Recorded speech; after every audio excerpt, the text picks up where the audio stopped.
쿠마의 무녀가 세 장 속에 매달려 있는 것을 내 눈으로 보았지. 그녀에게 아이들이 물었지. 무녀야, 뭘 원하니? 그녀가 대답했어. 난 죽고 싶어. 황무지는 뭐 아시겠지만 그 삶의 의미와 목적을 상실한 이 현대 사회 현대인들의 이 황폐함, 인간 존재의 무기력함 이런 것들을 표현하는 시 첫머리에 이 쿠마의 무녀의 이야기가 적혀 있습니다. 이탈리아 나폴리 인근 쿠마이라는 마을에 한 무녀가 살았습니다. 무녀는 뛰어난 예지력을 지녔습니다. 아폴론 신이 그녀를 몹시 사랑하여 소원을 말하라고 했습니다. 그녀는 한 줌의 모래를 들고 와서 그만큼의 생일을 갖게 해달라고 했습니다. 무녀는 오랜 생명을 요구하는 한편 그만 젊음에 대해서는 말하지 않았습니다. 오랜 세월 동안 죽지 않고 살기는 했지만 육체는 점점 쪼그라들어 끝내 목소리만 남게 되었습니다. 지나가던 아이들이 무녀에게 소원을 물었습니다. 그러자 무녀가 대답했죠. 죽고 싶어. 모두가 회피하고 끄림칙해야 하는 죽음 이야기를 해야 하는 이유는 무엇일까요? 대검고등학교 옆에 성모당의 성직장 묘지 입구 양쪽 기둥에 적힌 글귀입니다. 우리 이수영 아이지 거기 뭐 적혀 있습니까? 대검고 출신. 선배는 몰라도 후배는 알고. 아 그래요? 후배 또 후배. 호디에 미 크라스티비 라틴어로 이렇게 적혀 있습니다. 오늘은 나, 내일은 나. 그렇습니다. 죽지 않는 사람은 없기 때문입니다. 죽음도 삶의 일부이기에 우리는 죽음조차 살아내야 합니다. 또한 죽음을 향해 마지못해 살아가는 것이 아니라 죽음 자리에서 삶을 바라볼 때 얻을 수 있는 유익이 크기 때문입니다. 삶의 끝자락까지 죽음을 통해서도 우리는 서로 배우고 성장할 수 있기 때문입니다. 나바오 인디언 속담입니다. 태어날 땐 나는 울고 모든 사람이 웃었지만 죽을 때 나는 웃고 모든 사람이 울 수 있다면 또 현실적인 문제로서는 현대의학에 휘둘리지 않기 위해서입니다. 최근까지도 의학은 죽음을 의료의 패배 내지는 실패로 여겨왔기에 우리가 거절하지 않으면 마지막 순간까지 우리 신체를 휘저어놓을 가능성이 큽니다. 그러고도 결과는 삶의 연장이라기보다는 죽음의 지연이 되기 십상이기 때문입니다. 그것과 연관해서 존엄한 죽음을 맞고 죽음에 관한 자기 결정권을 행사하기 위해서입니다. 또한 준비해 놓지 않으면 정작 죽어가는 사람 앞에 서면 죽음 준비의 길을 꺼내기 어렵기 때문입니다. 또 치매라도 오면 죽음 준비에 대해 당사자와 의논할 수도 없습니다. 여담이지만 저희 부모님이 연세가 94입니다. 젊었을 때 이거는 너가 형 주고 이거는 네 주고 한 배 주고 이렇게 다 얘기하셨는데 지금 이제 연세가 있어서 치매 와서 저한테 준다 했는 기억을 못합니다. 지금 말씀드려도 아무 소용없습니다. 췌장암을 앓던 스티브 잡스가 2005년 스탠포드 졸업식에서 행한 연설의 한 구절입니다. 내가 곧 죽는다는 사실을 기억하는 것, 그것은 인생의 중대한 선택들을 도운 그 모든 도구들 가운데 가장 중요한 것이었습니다. 외부의 기대와 자부심, 망신, 또는 실패에 대한 두려움 등 거의 모든 것이 죽음 앞에서는 퇴색하고 진정으로 중요한 것만 남더군요. 자신이 죽는다는 것을 상기하는 것은 아까운 게 많다고 생각하는 덫을 피하는 가장 좋은 방법입니다. 우리는 이미 알몸입니다. 가슴을 따르지 않을 이유가 없죠. 죽음을 기억하는 메멘토 모리는 결국 하루하루 삶을 진실되게 살라는 카르페 디엠으로 통하고 인생의 달고선 모든 것을 겸허 있게 안아야 한다는 아모르 파티로 연결됩니다. 우리 시작 전에 그 김보현 YJ 민수가 저는 너무 어린데 이 죽음 이야기 아래로부터의 영성의 작가 안셀름 그린 신부는 죽음은 삶을 완주하도록 부추기는 가장 큰 자극이라고 합니다. 죽음이 물었다 해서 아나 아라치스 박사는 우리는 오직 죽음에 대한 인식을 통해서만 우리가 마땅히 되어야 할 존재로 향하는 발걸음을 재촉한다고 합니다. 전도서에 초상집에 가는 것이 잔치집에 가는 것보다 나으니 모든 사람의 끝이 이와 같이 되니라. 산자는 이것을 그의 마음에 둘지라는 말씀이 죽음이 삶에 끼치는 유익을 잘 요약해 준 것 같습니다. 네 번째, 죽음에 대한 이건 우리 이병희 와이즈께서 해주셔야 되겠지만 제가 짧게 말씀을 드리도록 하겠습니다. 우리나라 민법이나 형법에서는 육체가 죽는 것을 기준으로 심장사를 채택합니다. 심장이 멎으면 죽은 것입니다. 그러나 심장이 뛰는데도 죽었다고 하는 법이 있습니다. 장기이식법입니다. 장기이식법에서는 뇌사를 채택해 심장이 뛸 때 장기를 적출합니다. 공익과 인류애적인 측면, 신체의 효용성 측면에서 육체가 죽진 않았지만 인격적 죽음을 인간의 죽음으로 인정하는 경우입니다. 그리고 또 우리가 뇌산이 식물이 인간이면 이것도 죽음의 유사한 것들인데 뇌산은 대뇌 기능이 정지했을 뿐 아니라 뇌간부의 호흡 및 순환 중추까지 파괴돼서 자발적인 호흡이 없으며 곧 심장도 정지한 상태입니다. 인공호흡기로도 2주 이내 심정지가 예상되는 상태입니다. 식물인간은 대뇌 기능은 정지했으나 뇌간의 기능은 살아있어서 자발적인 호흡이 가능한 상태입니다. 이론적으로는 영양만 공급되면 계속 살아갈 수 있으며 1%의 가능성으로 의식도 회복될 수 있는 경우입니다. 회복되어도 물론 기능장애는 남습니다.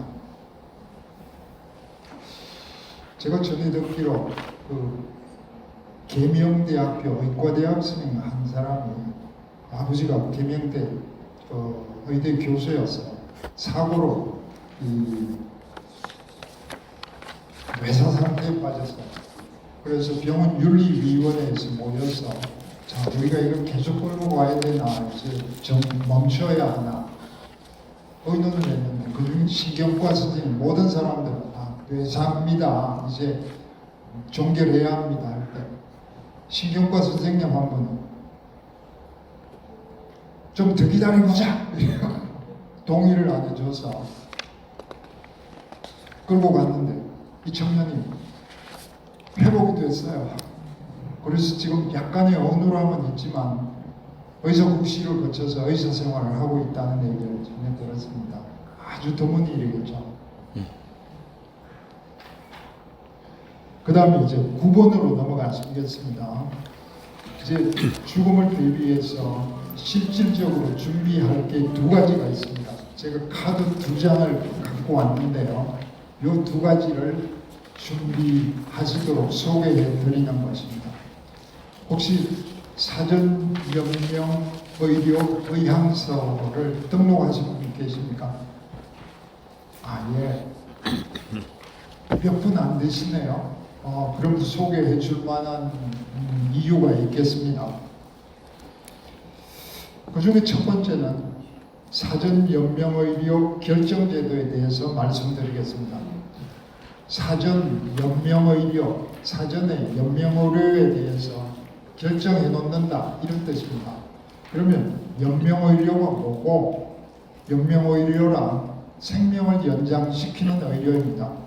심폐소생술, 인공호흡기 부착, 혈액투석, 항암제 투여, 에크모라는 이 체외 생명 유지술, 수혈, 혈압상승제 투여 이런 것들이 생명을 연장시키는 연명의료입니다.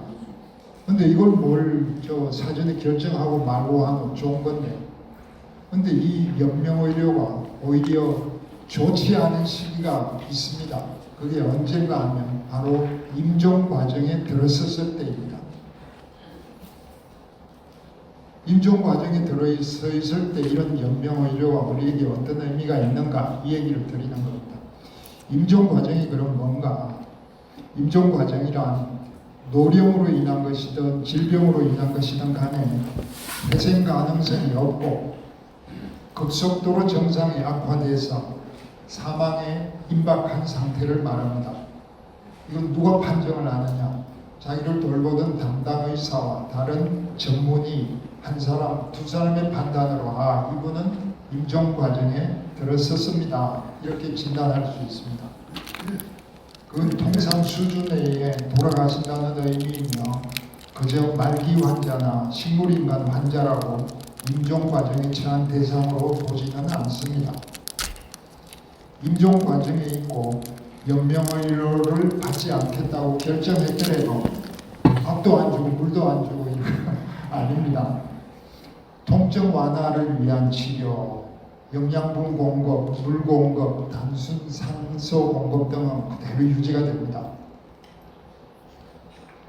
그럼 이런 걸 누가 할 수 있냐 하면 19세 이상이면 누구나 향후 자신이 임종 과정에 있는 환자가 되었을 때를 대비해서 연명의료 및 호스피스에 관한 자신의 의향을 미리 등록해 놓을 수 있습니다. 물론 언제든지 철회도 가능합니다. 가족 연락, 우리 아들이 보고 싶을 때 이거 확인해 줘라, 예스와 노도 등록할 수 있습니다. 2018년도에 제도가 시행된 이래 제가 어제 열어보니까 253만 명이 등록했습니다. 적은 숫자가 아니죠. 사람들이 벌써 관심을 갖고 여기 등록을 그만큼 많은 숫자가 있더라고요.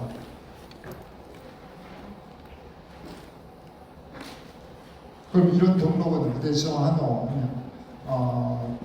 의료보험공단, 각 구역에 있는 의료보험공단에서 다 하고 있습니다. 그리고 대학병원에서는 다 할 텐데 원무과에서 이걸 간혹 물어보면 모르는 경우가 있습니다.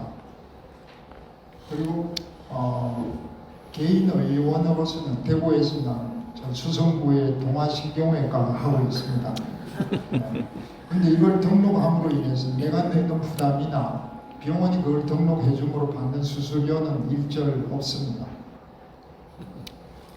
연명의료 의향이 그러면 사전에 등록되어 있지 않은 분이 의식이 없는 상태, 그 자기 의사를 밝힐 수 없는데 임종 과정에 있어서 인공호흡기를 달고 연명치료 중이라면 가족들이 이제 우리 그만하고 싶습니다 이렇게 요청할 수 있지 않습니까? 이처럼 본인 의사를 물어볼 수 없는 경우에, 등록이 되어 있지 않은 경우에 연명의료를 중단하기 위해서는 환자가 생전에 연명의료를 원치 않았다는 가족 2인 이상의 일치하는 진술이 있거나 가족, 배우자, 직계존속, 직계비속을 포함한 전원의 합의가 필요합니다. 한 사람이라도 반대하면 안 됩니다.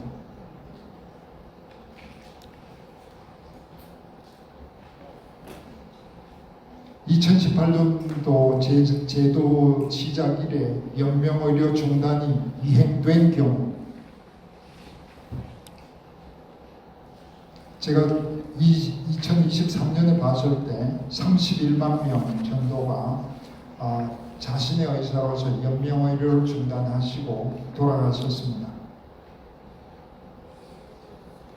10만 명은 환자 가족 2인 이상의 진술로, 8만 명은 환자 가족 전원 합의로 진행되었습니다. 그렇지만 이걸 등록해놔도 어떤 점에서 무용지물이 될 수 있습니다. 아니래 여러분들 계속 돌보고 있던 대학병원의 담당의가 지속적으로 여러분들 쭉 돌보는 것이 아닐 수 있죠. 병원에 입원해 있으면 그럴 수 있는데 여러분들이 이제 쭉 치료받던 병원이 있습니다. 근데 집에 와 계셨습니다. 다시 상황이 악화돼서 병원에 응급실로 실려가면 예컨대 전이된 유방암 환자가 임종에 임박해서 폐렴으로 응급실을 찾으면 그는 폐렴을 앓는 임종 과정의 환자로서가 아니라 그저 연업폐렴 환자와 같이 여겨져서 기관지 절개술, 혈압상승제, 에크모 부착 등 원치 않는 연명 치료를 받을 수 있다는 뜻입니다. 그러니 제일 좋은 점은 평소에 가족들에게 이 치료에 대한 자기 의사를 잘 밝혀두는 것이 더 실제적일 것입니다. 이 사전 연명 의료 의향서에 대해서 혹시 궁금하신 거 있으십니까? 신경이 모르겠습니다. 잘 이해가 되신 것 같네요. 예. 예, 그럼 넘어가도록 하겠습니다. 이 사전 연명 의료 의향을 밝혀놓을 때는 꼭 호스피스 여부도 같이 묻습니다. 호스피스 여부는 호스피스란 여명이 6개월이 남지 않았다고 판단되는 말기 암 환자, 만성 폐쇄성 호흡기 질환자, 에이즈 환자, 만성 간경화 환자, 질병을 딱 한정해 놨습니다. 호스피스 받을 수 있는 질병은 이런 거에서 그 여명이 6개월 남지 않은 환자들과 그의 가족들을 위한 전인 치유를 말합니다. 호스피스에서는 질병을 고치기 위한 적극적 치료를 하지 않습니다. 기계적인 모니터링이나 혈액 검사 등을 하지 않습니다. 호스피스에서는 통증 및 호흡곤란, 구토, 불면 등의 증상을 조절하는 신체적 돌봄과 환자와 가족의 불안, 우울, 슬픔 등을 완화하는 심리적 돌봄이 제공됩니다. 종교인들을 통한 영적 돌봄, 임종 시의 환자와 가족에 대한 재반 돌봄, 사별가족 돌봄까지 연결됩니다. 병원의 호스피스 병동에 머물 수 있고 가정형 호스피스에서 케어받을 수도 있습니다. 병원에서는 보통 법적으로는 최장 한 60일까지 머물 수 있지만 현실적인 이유로 제가 대학병원에 문의해 보니까 한 40일까지는 있게 해준다 이렇게 말씀합니다. 임용, 마사지, 이야기 들어주기, 빨래, 영적인 상담 등의 자원봉사자들이 기여와 역할이 매우 중요한 곳입니다. 환자와 보호자의 약함을 전도의 도구로 이용하는 것은 곤란하지만 봉사자의 활동에 감화를 받은 환자나 가족들이 요청할 경우 기도와 말씀 나눔으로 복음을 전해줄 수 있습니다. 환자가 쓸쓸히 사망한 후 장례식장을 지켜주거나 사별 가족들의 위로와 애도 상담에도 동참할 수 있습니다. 혹 관심 있으신 분들은 이 호스피스 병원마다 자원봉사자들에 대한 교육을 봄, 가을로 정기적으로 열고 있습니다. 그럼 이제 사전 연명 의료 의향을 밝힌다. 난 임종 과정에 들어섰을 때 나는 더 이상 기관지 절개술하고 인공호흡기 달지 마라. 이런 거 하고 요즘 흔히 말씀 들으시는 이 안락사, 조력자산 이런 거 하고 어째 다르노?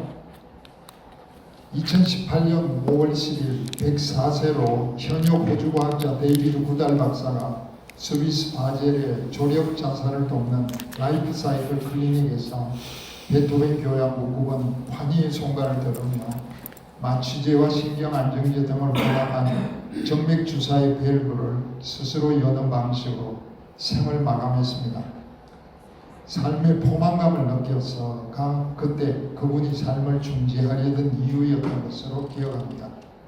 그렇다면 임종 과정에 들어선 분이 연명의료를 받지 않겠다는 것과 안락사, 조력, 자살은 무엇이 다를까요? 안락사나 조력, 자살이란 잘 아시는 것처럼 견딜 수 없는 정신적, 신체적 고통 속에 죽음을 의도적으로 앞당기는 것입니다. 안락사란 고통 없이 죽음에 이르도록 먼저 수면제를 투여하고 그 후 치사량의 약물을 의사가 직접 주사하는 것이고, 조력 자살이란 치사량의 약물을 의사가 처방해주면 그 약을 환자가 스스로 복용하는 겁니다.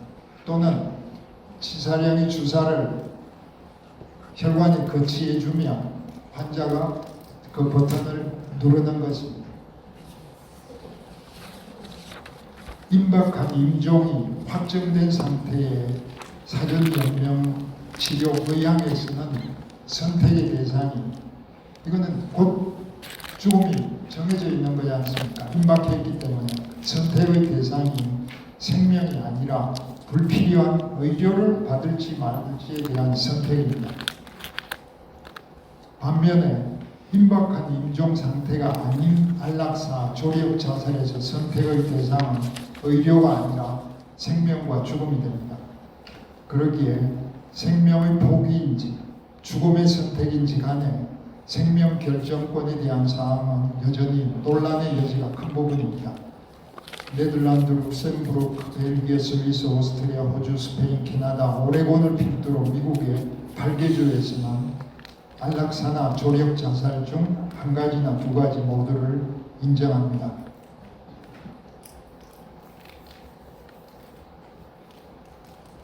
빌리언 달러 베이비 보면 보셨죠? 그런 내용을 다루고 있죠. 또 젊은 이 사지마비된 환자와 부잣집 아들고 그걸 돌봄이 여성과의 사이에 그 싹트는 사랑 이야기의 Me Before You에 보시면 마지막에 안락사 장면이 나옵니다. 여러분들은 어떻게 생각하십니까?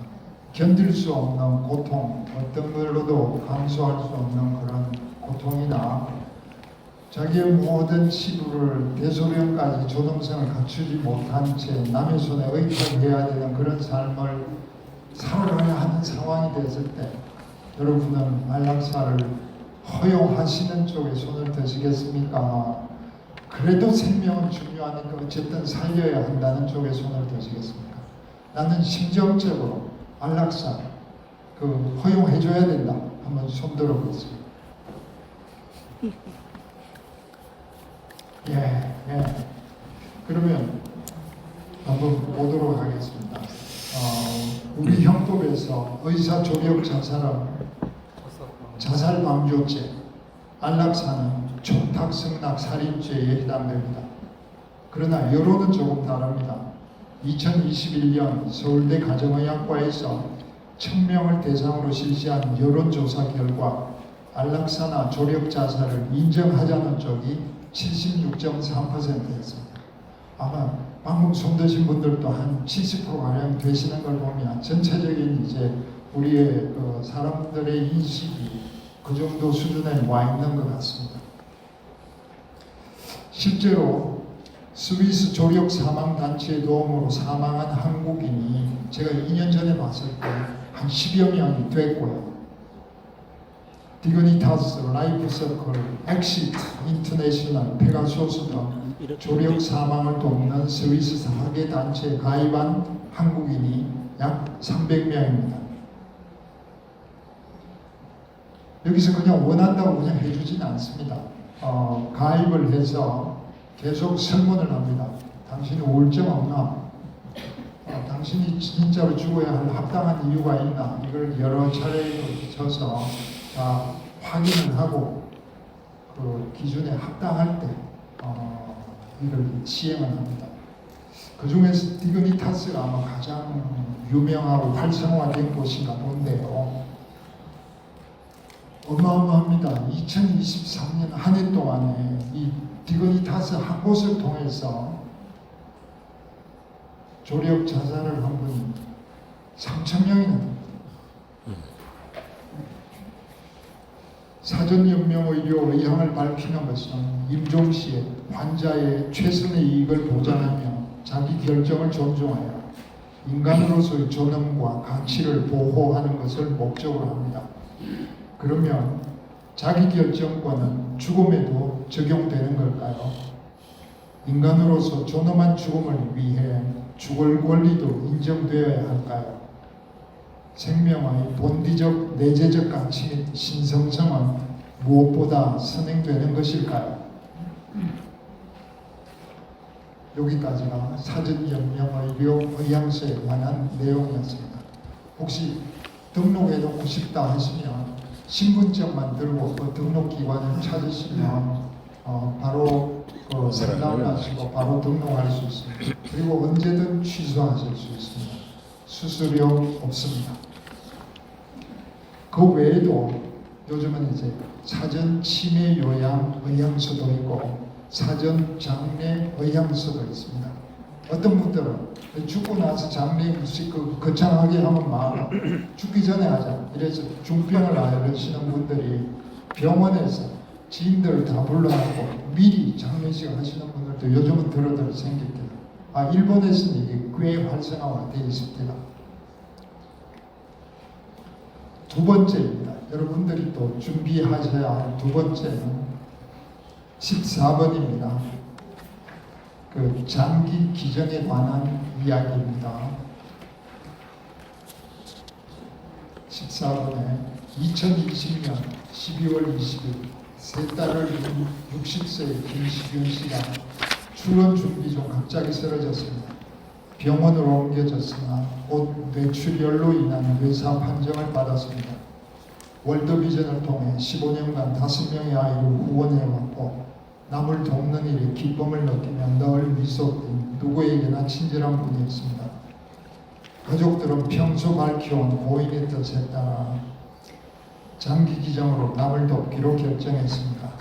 간, 신장, 각막 등으로 6명에게 생명을 주고 12월 25일 성탄절에 2년 전이네요. 그가 사랑하던 주님 품에 안겼습니다. 그는 제 친구로 경북 동해병원에서 정신과 의사로 근무하고 있었습니다. 우리 박성근 와이즈 계시는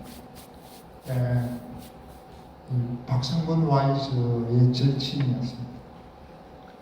장기 기증에는 뇌사 기증, 안구 기증을 말하는 사후 기증, 그리고 살아있는 사람 사이의 기증 세 가지가 있습니다.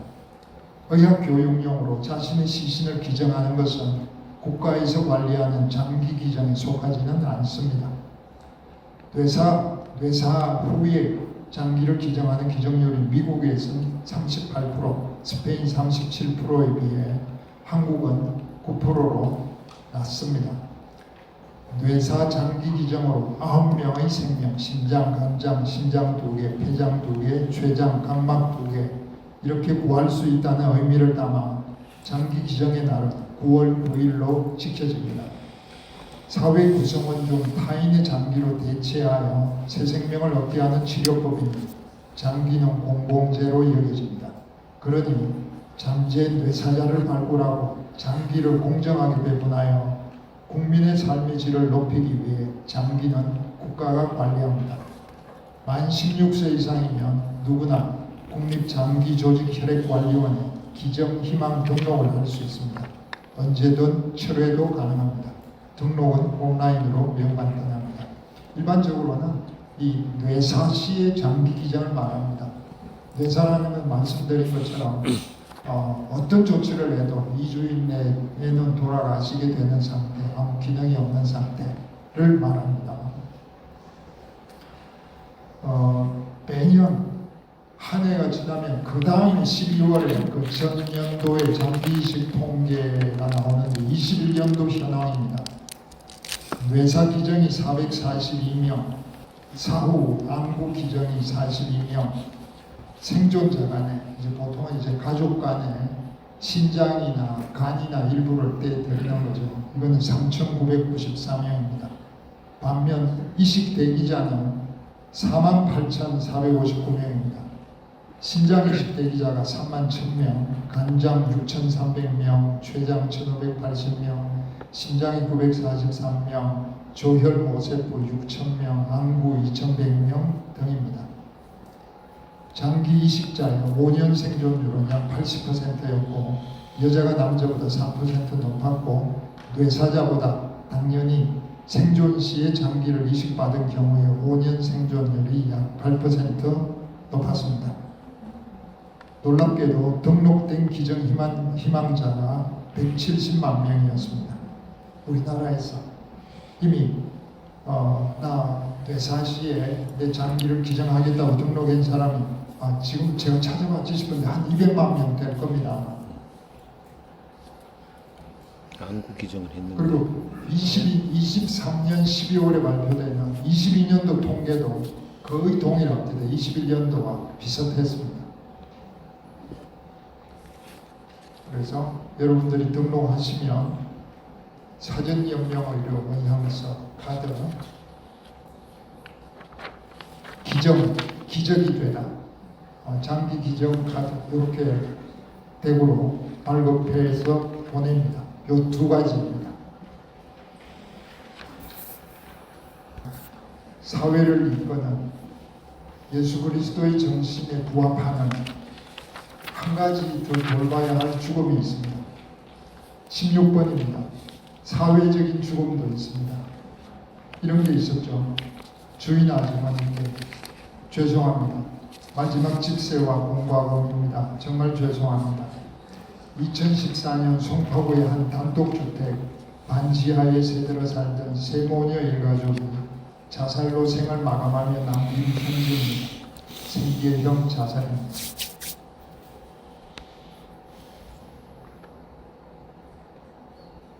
그런가 하면 가족, 친척 등 주변 사람들과 단절된 채로 홀로 사는 사람이 자살, 병사 등으로 혼자 임종을 맞고 시신이 일정한 시간이 흐른 뒤에 발견되는 죽음, 이게 고독사의 정의입니다.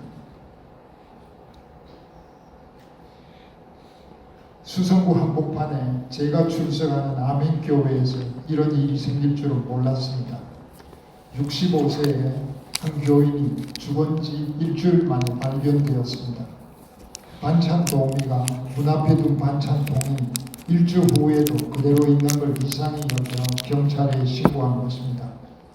구청과 교회가 협조하여 장례를 치렀습니다.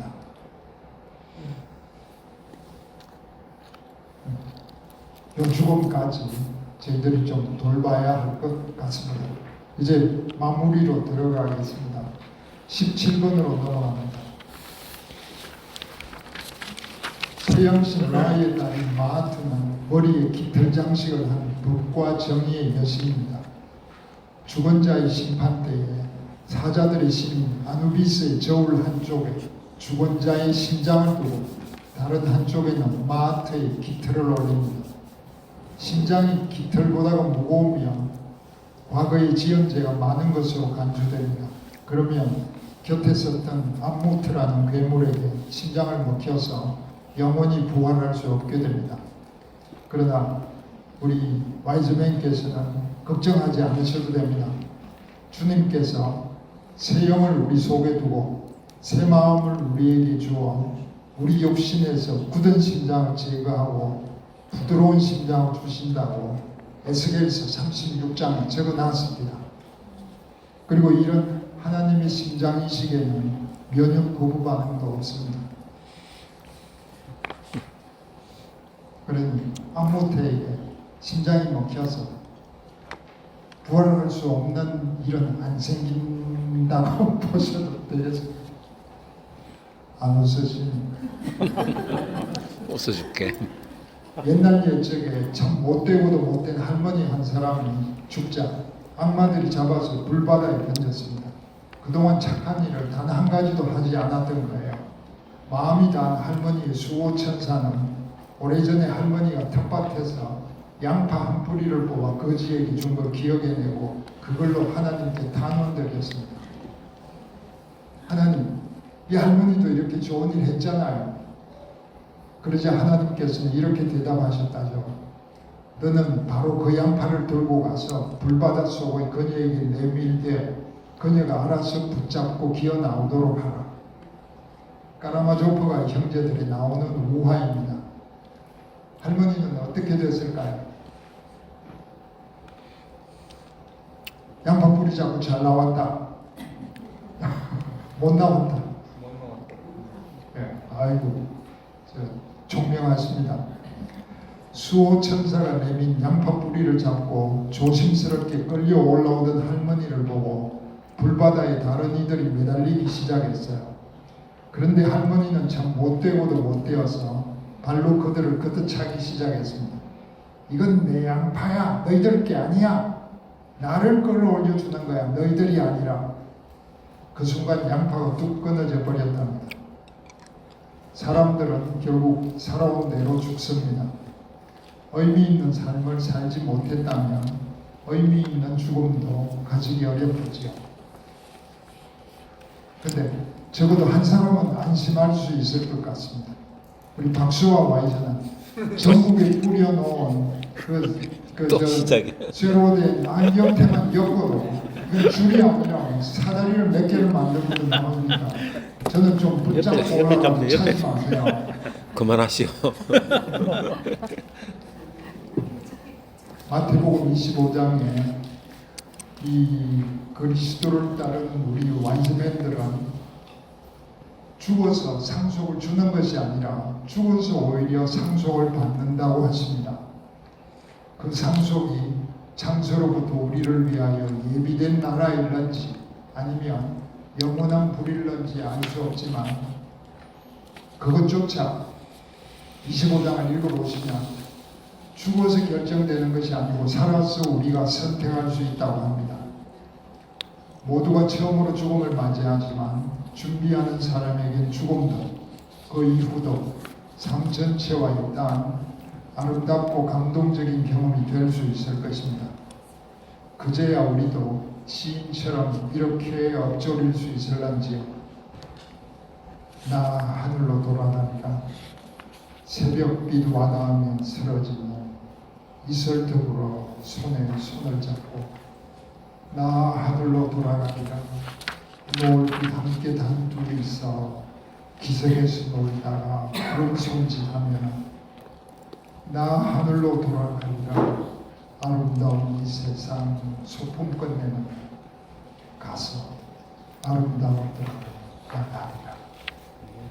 감사합니다.